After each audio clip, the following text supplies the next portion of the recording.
main job with the city is I'm grants administrator for public works engineering. I go after all the grants, federal, state, and regional, local air district grants, able to then put two and two together and said, I think I can use the type of federal dollars that I'm using for these other kinds of projects on buying down the cost for alternative fuel vehicles. The very first city in the nation to actually buy the cost down for our residents.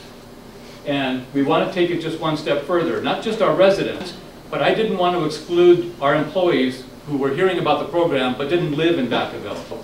I said anybody who lives or works full-time in Vacaville is eligible for our program because they're at least going to be driving to Vacaville to benefit our part of the air basin by driving an electric vehicle, CMAQ. This is a large pot of money that is in the Federal Transportation Bill. This is the one that I use mostly because it has to be air quality type projects. So the park and wide lots where people can carpool and vanpool and transit goes through there. I had an electric vehicle program and a compressed natural gas vehicle program. And so then I said, well, it would be a whole lot easier if I could just manage one program instead of two separate programs and all the paperwork and the grants and all that for that.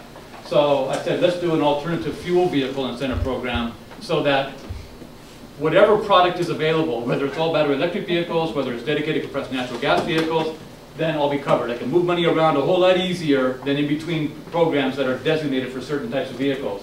We are part of the Sacramento Air Basin. We're at the western edge of the Sacramento Air Basin, one of the worst in the nation for ozone attainment.